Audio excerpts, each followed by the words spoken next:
What's up, everybody? Here is another edition of Couch Fighter MMA. Today we're going to be discussing UFC 229 as an event whole and a slew of other items. So without further ado, my name's Deville, my man Spiky. Let's get to it. So, you didn't get a chance to catch the fights, huh? Man, I did not. I was so stressed out the whole day. I wasn't eating. I was literally getting anxiety about this fight, and then I didn't even end up getting to watch it. So just some issues going on, but we'll get into that some other time. I got to watch it. Okay. I watched it live. Mm-hmm. Going off of my opinions after I watched it live, I was a little bit heated and kind of confused as to what really happened. But eventually I got to see a lot of footage on YouTube and things like that. So. There was a big fight after the fight, which is kind of disappointing. Mm-hmm. But we'll get to there. Let's just start by talking about a couple of the fights first. Okay. So Volkov versus Derek Lewis. Okay, so I know the interviews, the post-fight interviews went viral and all that stuff. That was hilarious. I didn't get to see the fight, obviously. I know talking to you earlier was pretty one-sided, if I'm not mistaken, up until the last... Yeah, night. Volkov was doing work, keeping him at distance, stepping away from his 1-2s, working the body, hitting him in the face. There was a point where Derek Lewis kept grabbing his eye, but we didn't see an eye poke. It was just straight punches to the eye. The last maybe 15 seconds, Derek set up this overhand right, and he connected and finished the fight within like 10 seconds of the round. Craziness. Everybody was roaring, man. And, Derek Lewis is, he has a funny personality, man. Yeah. Yep. After the interview, or after the fight, the interview took place where he took his pants off, and Joe's like, "Why'd you take your pants off?" He said, "My balls are hot." And he asked Joe if he could smoke weed on his podcast. Right, It's pretty funny. Yep. During the post-fight interview, they asked him why did he take his pants off. He said he had an orgasm after he knocked him out. He's the knockout king, Looking forward to seeing him fight again. Good old Derek Lewis. One of the best fights I saw the night was Ovince St. Preux versus Reyes. Okay, yeah. Okay, that was amazing. Like, going into the fight, I was like, why is this even on the card? Like, who is this guy fighting St. Preux? I was just a little, I wasn't into it at first, but then when I saw this guy fight, his combos were awesome. He was connecting. Yeah. He was putting work on him. Neville, you got to go back and watch that fight. Is he a Muay Thai fighter? I know it was just striker. He was so well rounded. Really? Okay. There was striking. There was stuffing of takedowns. Okay. Even though Ovince isn't really one to take people down, he was shooting for life. Right. Like, that's how bad this guy was piecing trying to him up. stand up with him, right? The final 10 seconds, the guy knocked out Ovince and did a walk-off knockout, knockout, but the ref didn't stop the fight, so the ref told Ovince to stand up, and then they gave it a decision win because the guy was supposed to, keep going for the ref to break it up. So the ref was just like, okay, we'll keep going, Right, got it. Michelle Waterson did work on the card. Okay. She was doing some sweet kicks. Yeah. Yeah, a lot of the oblique kicks that Jackson's known for. I was reading some of the scorecards, and I thought I seen one that's at 30-26. Was it that one-sided? Oh, man. I thought it was great. I thought she did work. Even when she was on her back, she was elbowing her, off top. It was very impressive. I don't think she's in the title contention, but she did work. She was a fan pleaser. Right. The Ferguson versus Pettis fight. That was a bloody fight. I know that one. Amazing, man. Amazing. Pettis got in there, and Ferguson just took control. He was on him, not even losing his step. The only time he kind of got off balance in the first round was when Pettis started throwing those low leg kicks to his surgical leg that he got surgery on. Okay. And Pettis was just kind of savoring the moment, waiting for his chance to pop. And when he popped hard. I was surprised because I remember in the previous podcast I said that I thought Tony Ferguson was going to outbox him. I don't know if he did or not. I didn't see the fight, but from the highlights, it seemed like Pettis landed like the more significant boxing strikes. Like he hit him with the overhand right and dropped him. And yeah. From what I saw, Ferguson was in control, doing a lot of stomach kicks, a lot of punching, a lot of fast rate combos, and not letting up. Pettis was kind of reserved, but it paid off because Pettis hit him with a combo and a power punch that knocked him, made him roll back, and could have finished the fight had he went for a submission. But unfortunately, he broke his hand during those exchanges. I assume it was during those exchanges or it was sometime after that round. I'm not sure. It's kind of a blur. It was such a good night. But Duke Roufus called the fight. Said, "I don't want you to fight if your hand's broken." So now, if his hand was not broken, then let's say it was going. I think Pettis would have won. Pettis was going to win that fight. Ferguson came back strong. You know what? I shouldn't say that. I apologize. I shouldn't say I think Pettis would have won the fight. I think it would have been a more interesting fight. Yeah. But I would have probably hoped to see Pettis win that fight because he was doing work. Yeah. Then we get into the main event, which was Khabib versus Conor.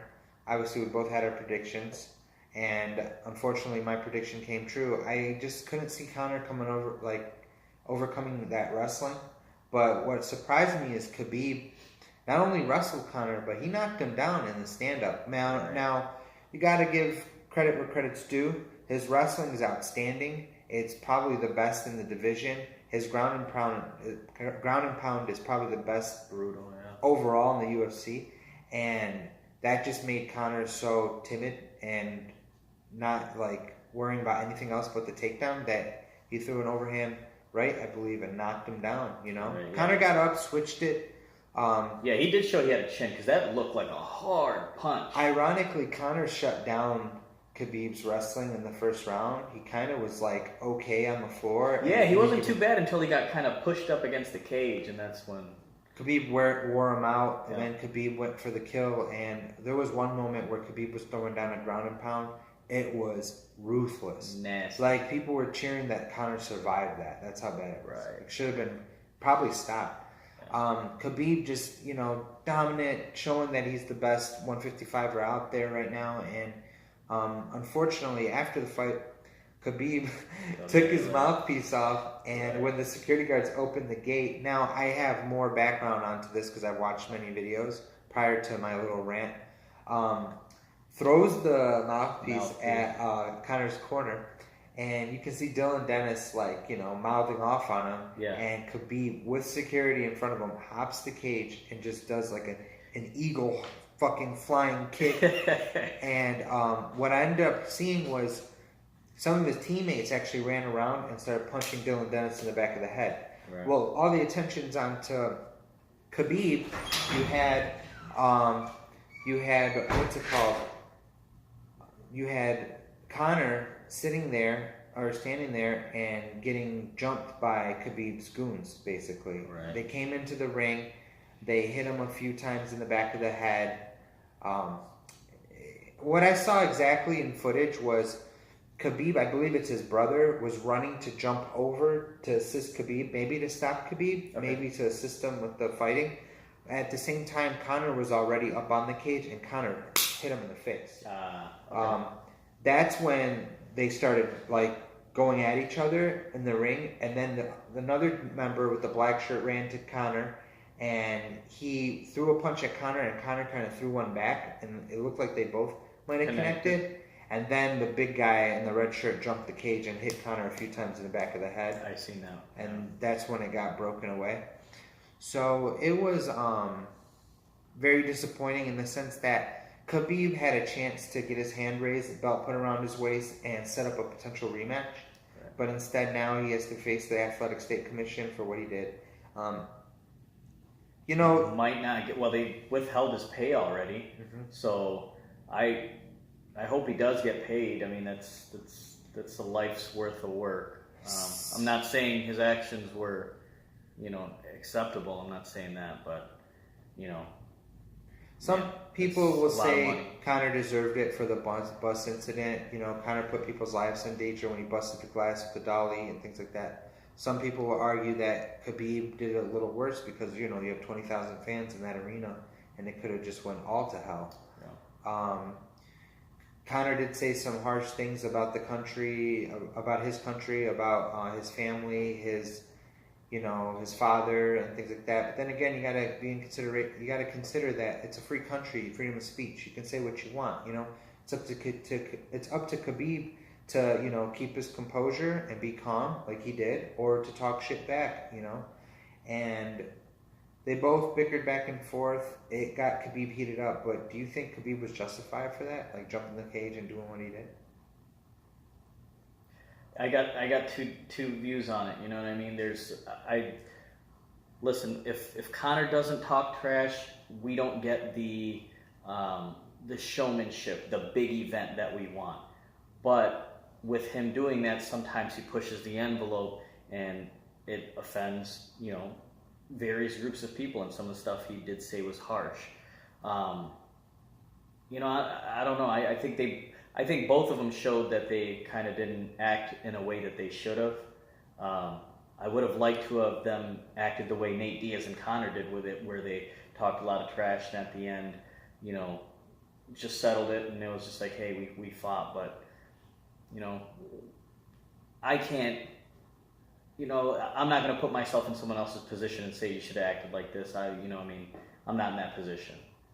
Yeah, I mean, at first I was a little upset about the whole thing because to me what it looked like at the event that Conor got attacked inside, you know, by a few people. Though Conor did the thing on the dolly and busted glass and injured fighters and things like that, and probably would have done what happened to him to Khabib that day, emotions ran high.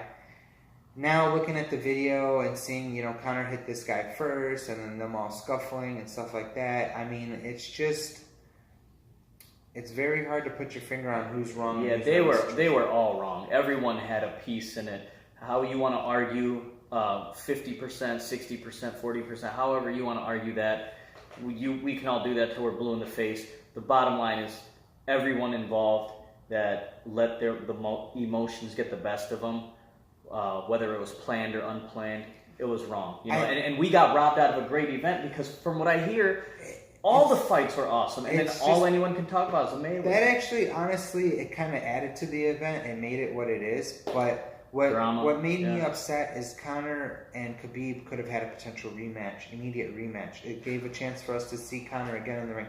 Even though I feel Khabib would have mauled him again, I just feel like Khabib could have took the fans and ran with it. You know what I mean? He could have done something big. Well, did you hear Conor reached out to Dana and he's going to be getting an immediate rematch? Now, obviously, that is, you know, planning without knowing what's going to go on with Khabib and, you know, the commission and whatnot. Dana did kind of suggest that he wants to see Ferguson versus Khabib, and then that kind of sets up Conor with somebody else. Truthfully, and I don't know how you think about this, I wouldn't mind seeing Conor and Ferguson fight if Khabib is going to be sidelined or suspension, because partially, I mean, 2 years off, maybe there was some ring rust there. I'm not taking anything away from Khabib because I know I predicted Conor was going to win this fight, and I will be the first to apologize to Khabib fans and supporters.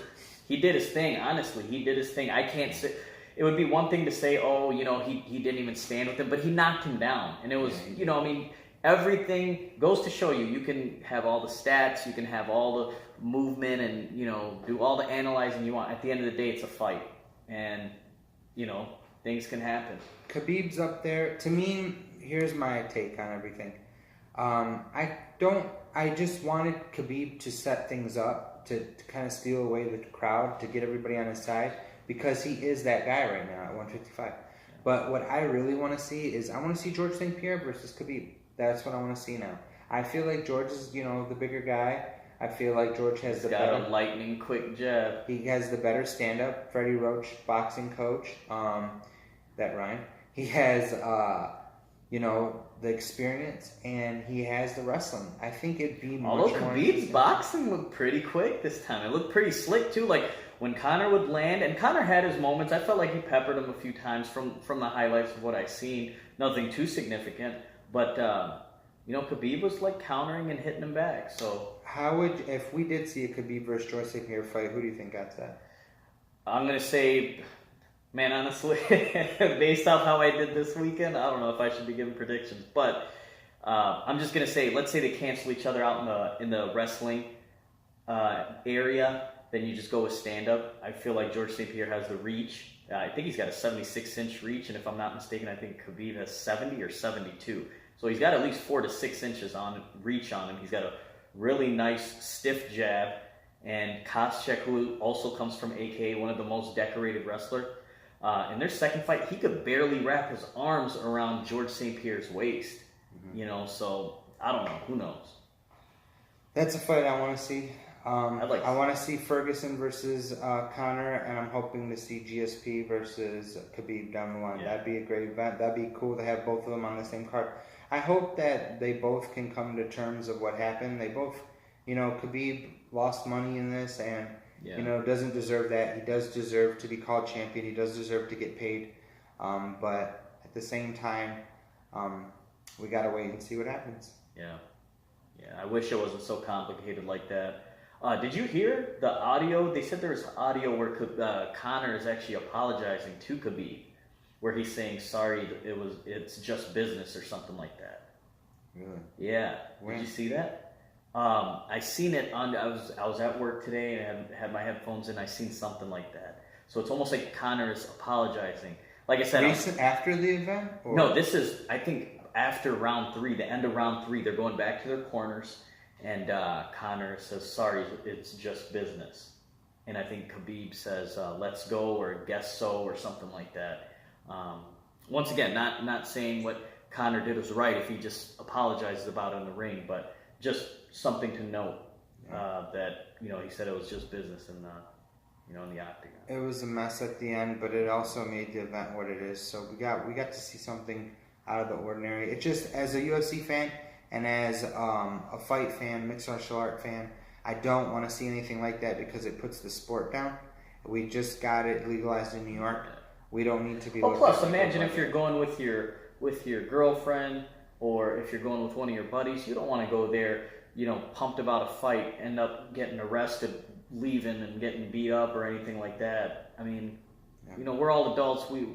At the end of the day, we should be able to watch an event, take the sport for what it is. At the end of the day, these guys may not like each other, but they still have lives outside of, you know, fighting. This is their job. And I feel like a lot of us have been in that situation too. Like we, you know, at school or at, you know, the park or at the bar where somebody says something and then, you know, you latch out and you guys get into a fight and then you kind of sit there and think like, why did I do that? Like, why did I hit this guy? You know what I mean? Some people have that regret. Some people, you know, are just trashy. But coming back, looking at all of Khabib's fights, at the end of his fights, he usually hugs it out and gives respect where respect is due. And same with Conor, right? Yeah, both of them are like that. So this was just a little too personal, rubbing the wrong way, and we hope to see them again fight, you know. Maybe not against each other, but hopefully on either the same card or build up towards that fight again. Yeah. I will bring this up, and a lot of people made mention of this, that they didn't think Conor looked the same. Not obviously performance-wise, he got the L, but people are also saying just before he didn't look as confident. I kind of picked up on that too. Like I said, not making excuses. You know, I'm not saying Khabib came in there 100%. Everyone comes into a fight with some type of injury or, you know, life going on in their head. So props to Khabib, he won the fight. But, I mean, Nick Diaz has said that there was a couple other fighters that said it didn't seem like, you know, I don't even know if his head was fully in it. But he looked great at the weigh-ins. He looked intense at the weigh-ins. His body looked, crazy. To see Nate versus Khabib. Khabib can't tire out Nate, and his wrestling could get neutralized by his jiu-jitsu, so that'd be a good fight if Nate builds himself up, because Nate's taking some time off. Conor took some time off. That's not taking anything away from Khabib. Khabib is a motherfucker. Monster. Like, Monster. I was 100% wrong. He did I want whatever that guy he said on he was my going to team. do. Yeah, he said he was going to do whatever he was going to do, and he did it. Yeah. All right. Well, until next time, guys.